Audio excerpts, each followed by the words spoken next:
क्या blood report से cancer पता चल सकता है?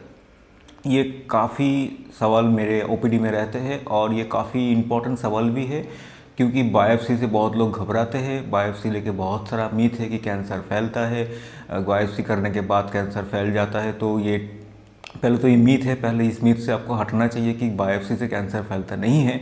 बायोप्सी से हम लोग को पता चलता है कि कैंसर है कि नहीं कैंसर है। तो ये जो इम्पोर्टेंट सवाल है, ये डेफिनेटली ये मीथ है, इसलिए आप लोगों के कुछ एंग्जाइटी होता है, कुछ वरीड होते हैं आप लोग कि ब्लड रिपोर्ट से कर सकते हैं। तो पहले जानना है कि क्या क्या ब्लड रिपोर्ट है। जैसे कि एक है ट्यूमर मार्कर, जैसे CEA, CA 19-9, CA 125, this are tumour markers. ये क्या स्पेसिफिक है? नहीं।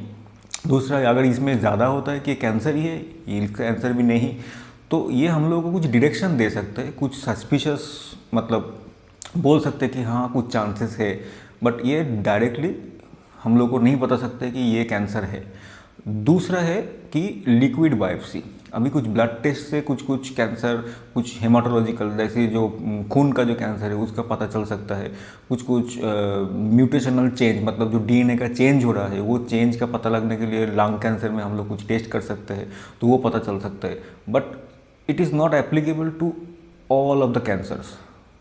ओके, तो अगर आपको कोई बोलते हैं कि ब्लड रिपोर्ट से कैंसर पता चल सकता है तो कभी कभी, बट अगर बोलते हैं कि कॉम्प्लीटली पता चल सकता है तो अभी नहीं।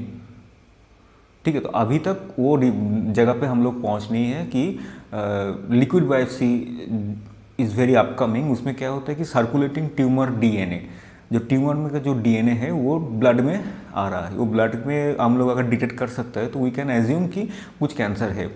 उससे भी टेस्ट करके पता चल सकता है कि उसके बाद ये क्या, कौन सा टाइप का कैंसर है। बट सब कैंसर के लिए अभी तक वो एस्टेब्लिश नहीं हुआ है।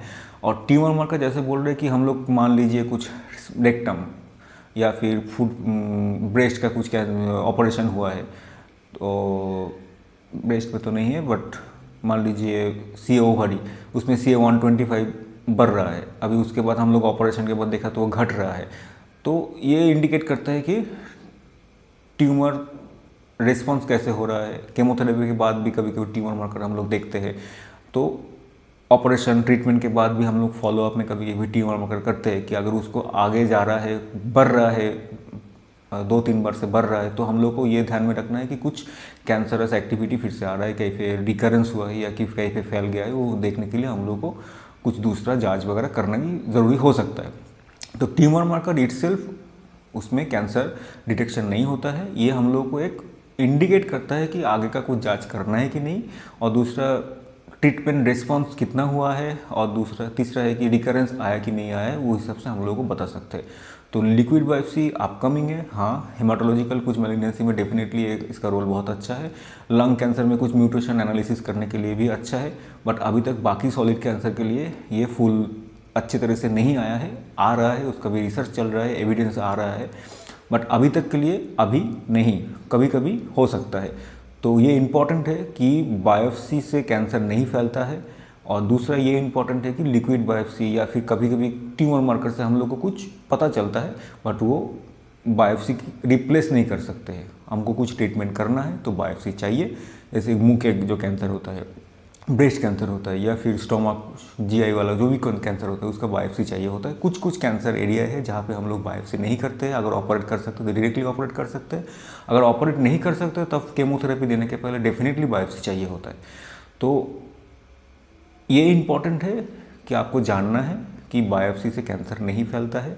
जहाँ पे बायोप्सी चाहिए वो बायोप्सी बहुत इंपॉर्टेंट है, क्योंकि कौन सा टाइप ऑफ कैंसर है, ग्रेड क्या है, कुछ उसके बाद ISC इम्यूनोहिस्टोकेमिस्ट्री जो जांच होता है वो इम्पॉर्टेंट है। कभी कभी म्यूटेशनल एनालिसिस की ज़रूरत पड़ सकता है। तो ये सारे चीज़ बायोप्सी से ही पता चलता है, ये सारे चीज़ ब्लड टेस्ट नहीं पता चलता है। तो ये ध्यान में रखना है। सवाल पूछना बहुत इंपॉर्टेंट है, सवाल जवाब मिलने के बाद डिसीजन लेना बहुत इंपॉर्टेंट है, और उसके लिए क्लैरिटी बहुत इंपॉर्टेंट है। तो क्लैरिटी कैंसर ट्रीटमेंट के लिए बहुत इम्पॉर्टेंट एक फैक्टर है, और यही मैं आप लोगों को बताने की कोशिश करता हूँ। नमस्ते।